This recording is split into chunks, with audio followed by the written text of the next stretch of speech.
ओम नमो भगवते वासुदेवाय। तो आज हम लोग श्रीमद् भागवतम के तृतीय स्कंद के 9वें अध्याय का हम लोग 5वां श्लोक लेते हैं। ये तु तदीय चरणाम्बुज कोश गंधम जिघ्रन्ति कर्ण बिभरे श्रुतिवात नीतम भक्त्या गृहीत चरणा पर्यचतेषाम् नापशिनाथ हृदयाम्बुरुहात् पुंसाम। तो हमारी बात चल रही थी कि ब्रह्मा जी जो है वो कल कह रहे थे कि आप ही भगवान हैं जो 14 लोगों का आपका जो ऐसा दर्शन है कि सबका मंगल करने वाला है। आप कह रहे हैं कि ये तो त्वदीय चरणाम्बुज कोश गंधम, ये जो आपकी चरणों की गंध है, चरणों की खुशबू है, यानी कि भगवान। और वो कौन लेके आती है खुशबू को? कौन लेके आता है खुशबू को? कौन? हवा चलती है तो हवा लेके आती है ना। तो वो कह रहे हैं कि किसके लिए? कि वे लोग, कौन लोग? जो भगवान के भक्त है। निर्विशेषवादियों की यहाँ बात नहीं हो रही, यहाँ भगवत भक्तों की बात हो रही है। कह रहे वे लोग जो भगवान आपके शुद्ध भक्त हैं, तो वो आपके चरणों को कैसे करके रखते हैं? ग्रहीत। ग्रहीत मीन्स पकड़ के रखते हैं। किसकी वजह से? प्रेमा भक्ति से पकड़ के रखते हैं। देखो, हम सभी जानते हैं कि हम सभी के हृदय में परमात्मा का वास होता है, ठीक है। लेकिन परमात्मा का वास होता है, ठीक है, लेकिन सुप्त अवस्था में क्या हम सबको वही रियलाइजेशन होता है? ये तो केवल भक्त ही कर पाता है। भक्त ही भगवान के चरण कमलों को, वो भी कैसे कर पाता है? प्रेमा भक्ति से। जब भगवान की वो प्रेमा भक्ति करता है, तो वही कह रहे हैं यहाँ ब्रह्मा जी, हे प्रभु, जो लोग वैदिक ध्वनि की वायु द्वारा ले जाई गई आपके चरण कमलों की सुगंध को, ये तो तदि चरणाम्बुज कोश गंधम, तो भगवान के चरण कमलों की कैसे, कहाँ से जाती है? हृदय में। जब हम भगवत चर्चा सुनते हैं, कहाँ से? कानों से। तो यहाँ वही कानों का ही लिखा है कि वैदिक ध्वनि की वायु द्वारा। वैदिक ध्वनि जो हम लोग भगवान की सारी बातें, वो क्या है? वैदिक ध्वनि है।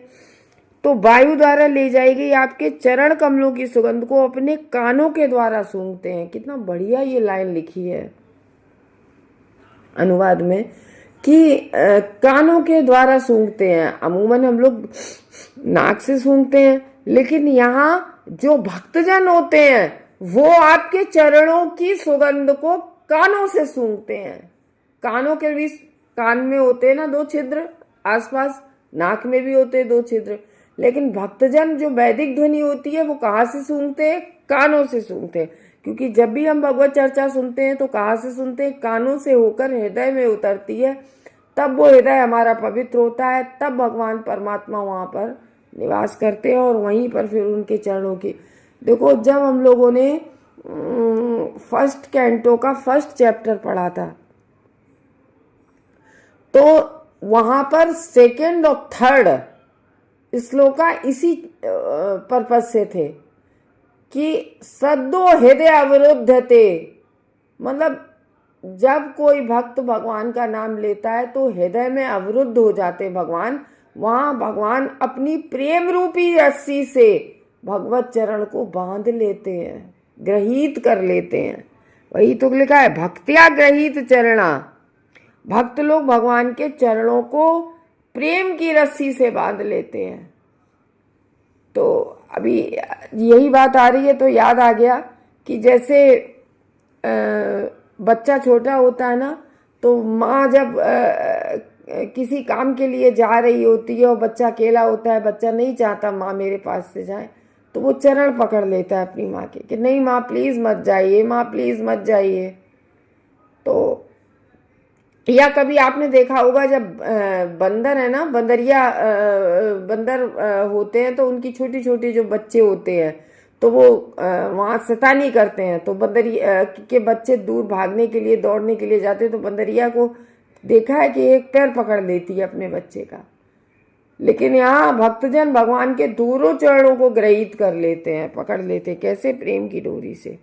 तो यहाँ पर लिखा है अपने कानों के द्वारा सूंघते हैं भक्तजन। वे आपकी भक्तिमय सेवा को स्वीकार करते हैं, उनके लिए आप उनके हृदय रूपी कमल के कभी भी विलग नहीं होते। तो भक्तों के लिए आप जो आपके चरण कमल हैं वो कभी भी भक्तों से अलग नहीं होते हैं। भक्त लोग आपके चरण कमलों को हमेशा के लिए जकड़ लेते हैं। तो वही यहाँ ब्रह्मा जी स्तुति कर रहे हैं भगवान से कि हे स्वामी, ये जो भक्तजन हैं, ये जो वेद रूपी वायु द्वारा, जो वेद हम लोग क्या भागवतम पढ़ते हैं ना, तो वेद रूपी वायु द्वारा लाए गए आपके जो चरण कमल है, इसकी जो सुगंध है वो कानों से होकर हृदय में प्रवेश करती है। तो कानों से सुनते हैं, आपकी कथा को सुनते हैं।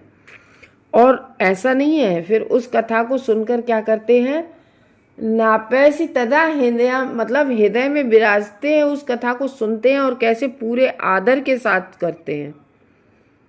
जिन्होंने प्रेम लक्षण युक्त भक्ति योग अर्थात प्रेमा भक्ति सहित आपके चरण कमल को यानी कि परम पुरुषार्थ के रूप में ग्रहण किया है कि यही उनके सब कुछ है, यही परम पुरुषार्थ है हमारा मनुष्य जीवन का, भगवत कथा सुनना। और ऐसे भक्त आपके चरणों को पकड़ लेते हैं और उन चरणों को कभी भी नहीं छोड़ते हैं, कभी भी नहीं त्यागते हैं। तो हम लोग है ना, जिस दिन से भी आप देखो, जो भक्त नहीं होता है, जिसकी भगवान में भक्ति नहीं होती है, तो कभी कभी ना वो धोखे से भी अगर कहीं क्लिक करके सुनने लगे तो वो इतनी जल्दी पास करता है उस वीडियो को कि अरे कहाँ से भगवत चर्चा सुन ली, हमारे कान अशुद्ध अपवित्र हो गए। जो भगवान का भक्त नहीं होता है, इतनी जल्दी वो उसको हटाता है। और जो भक्त होते हैं वो जिस दिन से भी भगवत भक्ति की बातें या भगवत नाम जो भी सुनना शुरू कर देते हैं, इंस्टेंट, मतलब जैसे ही सद्दो हृदय, केवल सुनने की इच्छा मात्र से भगवान अवरुद्ध हो जाते हैं। कहाँ? हृदय में। केवल भागवत सुनने की इच्छा मात्र से ही भगवान हमारे हृदय में निवास करने लगते हैं। ये भगवत प्रेम का बहुत बड़ा लक्षण है। तो जब हम लोग भक्ति रसामृत सिंधु पढ़ते हैं ना, तो अगर अब आप ये कहो कि भगवत प्रेम बढ़ेगा कैसे, देखो सबसे मेन जो नवदा भक्ति में आता है वो सबसे पहले श्रवणम आता है कि आप जैसे जैसे भगवान के बारे में सुनेंगे वैसे वैसे आपकी जो है भगवान के प्रति प्रीति जागृत होती चली जाती है। तो जब आप भक्ति रसामृत सिंधु उठाएंगे तो सबसे पहले क्या होता है कि श्रद्धा जागती है। फिर उस श्रद्धा, जब आपके अंदर श्रद्धा होगी तो आप अवश्य है कि आप साधु संग भी करेंगे, और अगर आप साधुओं के साथ रहने लगेंगे तो फिर आप भजन क्रिया भी करेंगे, यानी कि सुनना सुनाना भी होगा भागवत का या भगवत चर्चा। और जब आप भगवत चर्चा सुनने लगेंगे ना तो अपने आप ही अनर्थ निवृत्ति हो जाती है। अनर्थ निवृत्ति बेफालतू के कार्य, यानी कि इंद्रिय तृप्ति। इंद्रिय तृप्ति से अपने आप धीरे धीरे धीरे धीरे धीरे धीरे आपको छुटकारा मिलने लगता है। जैसे हम लोग थे तो पहले प्याज के बिना घर में कुछ बनता नहीं था, और बच्चे या सब पति सब लोग घर में जब भगवत चर्चा सुनने लगते हैं, भागवतम होने लगती है, तो ऑटोमेटिकली धीरे धीरे धीरे धीरे अब कोई नहीं कहता है कि नहीं प्याज डाल के चीज़ बनाओ, नहीं मैं नहीं, प्याज की बढ़िया लगता है खाना। क्यों? क्योंकि वो भगवान को अर्पित किया जाता है। तो इस तरीके से उसके लिए कोई एक्स्ट्रा प्रयास नहीं करना पड़ता है, केवल भगवत चर्चा करो, भगवान का नाम जप करो, ऑटोमेटिक अनर्थ निवृत्ति हो जाती है। और जब अनर्थ निवृत्ति हो जाती है तो निष्ठा और भगवान में रुचि जागृत हो जाती है, यानी कि भगवान में आसक्ति बढ़ जाती है। और जब भगवान में आसक्ति बढ़ती है तो एक भाव और प्रेम होने लगता है। तो इस तरीके से जो है वो धीरे धीरे धीरे धीरे भगवान के प्रति श्रद्धा का, भक्तों के मन में श्रद्धा का विकास होने लगता है। तो भगवान के शुद्ध भक्तों के लिए यही है कि श्री भगवान के चरण कमलों से परे उनके लिए कुछ भी नहीं है। जो भगवान का भक्त होता है उसके लिए केवल और केवल भगवान के चरण कमलों की सेवा करते हैं भक्त लोग, और कुछ नहीं करते हैं। और इस बात को भगवान भी जानते हैं। देखो कि हमारी और आपकी ये दम नहीं है कि हम तुम भगवत प्राप्ति बहुत जल्दी कर लें या हो जाए। क्यों? कितना भी करो फिर भी हम लोगों की जो इंद्रिय तृप्ति की भावना है, अपनों को संतुष्ट करने की, इंद्रिय तृप्ति करने के लिए यानी कि भोग भोगने की इच्छा हम लोगों की नहीं छूटती है। हम लोग भक्ति में आ जरूर जाते हैं, लेकिन भोग भोगने की इच्छा हमेशा बनी रहती है हम लोगों की। तो जब भगवान ये देखते हैं कि ये व्यक्ति हमारी तरफ उन्मुख हो रहा है, हमारी तरफ मुड़ रहा है, ये चाहता है भक्ति करने के लिए, तो उस भक्ति के लिए भगवान हमारी सहायता करते हैं। तो ऐसे भक्तों को उनसे अधिक और कुछ भी नहीं चाहिए। तो इसमें जो श्लोक में तू शब्द है, ये इसका मतलब है कि ये तथ्य स्थापित करता है कि भगवान भी उन शुद्ध भक्तों के हृदय कमल से विलग होना नहीं चाहते हैं। भगवान भी स्थापित हो जाते हैं। चल, भगवान कहते हैं चल तेरी इच्छा है ना सुनने की भगवत भक्ति या भागवतम, चलो हम तुम्हारे हृदय में आकर जो है विराजमान होते हैं। तो शुद्ध भक्त तथा श्री भगवान के बीच का ये जो दिव्य संबंध होता है, क्योंकि भगवान ऐसे शुद्ध भक्तों के हृदयों से कभी विलग होने ही नहीं चाहते हैं, तो ये समझा जाता है कि जो निर्विशेषवादी होते हैं, जो भगवान की केवल ब्रह्म ज्योति में ही लीन होना चाहते हैं, उनकी अपेक्षा उन्हें विशेष रूप से अधिक प्रिय है। तो मतलब वो निर्विशेषवादी जो वो भगवान को इतने प्रिय नहीं होते हैं। भगवान को भगवत भक्त जो भगवान की चर्चा सुनना चाहते हैं, भगवान को जो साकार रूप में पूजते हैं, भगवान उन्हें बहुत अधिक, भगवान को ऐसे लोग बहुत प्रिय होते हैं जो भगवान के साकार रूप की पूजा करते हैं। तो भगवान के साथ शुद्ध भक्त का संबंध इसलिए विकसित होता है क्योंकि भक्त द्वारा वैदिक प्रमाण के वास्तविक आधार पर श्री भगवान की भक्तिमयी सेवा की जाती है। और ऐसे शुद्ध भक्त सांसारी जो भावनावादी भावुक नहीं होते हैं।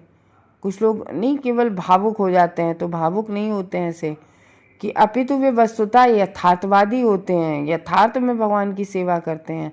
ये नहीं कि केवल बैठे बैठे भावना बनाते रहते हैं, अरे बिहारी जी, अरे बाके बिहारी हैं, आप हमें बुला लो, बैठे बैठे ऐसे केवल भाव भरी बात नहीं करते। वो भगवान की सेवा करते हैं। जैसे हमारे षट गोस्वामी हैं, तो हमारे षट गोस्वामियों ने भगवान की भक्ति के लिए क्या कुछ नहीं किया है।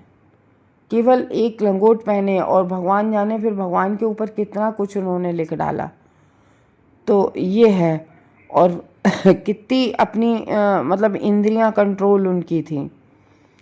तो क्योंकि उनका नाम ही गोस्वामी, गो मीन्स इंद्रियों पर कंट्रोल करने वाले, गो मीन्स इंद्रियां और स्वामी इंद्रियों के स्वामी, यानी कि उन्हें अपनी इंद्रियों पर पूरा पूरा कंट्रोल था, तब वो गोस्वामी कहलाए हैं। तो उनके कार्यों के समर्थन वैदिक अधिकारियों द्वारा होते हैं जिन्होंने वैदिक ग्रंथों में उल्लिखित ग्रंथों को सुना है। और सुन के ऐसा नहीं है केवल सुना ही है, सुन के उन बातों को ग्रहण भी किया है।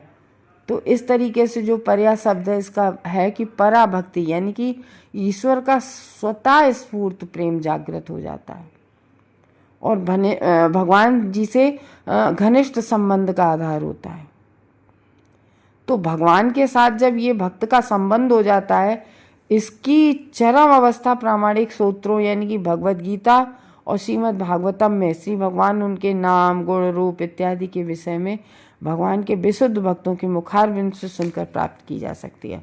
तो जो भगवान के शुद्ध भक्त होते हैं, केवल और केवल भगवान के शुद्ध भक्तों के मुख से जब हम लोग श्रवणम करते हैं, तभी हमारी जो है भक्ति जागृत होती है। क्योंकि भगवान के शुद्ध भक्त का क्या मतलब है, क्योंकि भगवान का शुद्ध भक्त उसी को भगवान का रियलाइजेशन होगा और वही भगवान की भक्तिमयी बातों को आपको बता सकता है और आपको भगवान से मिलाने की एक रास्ता दिखा सकता है।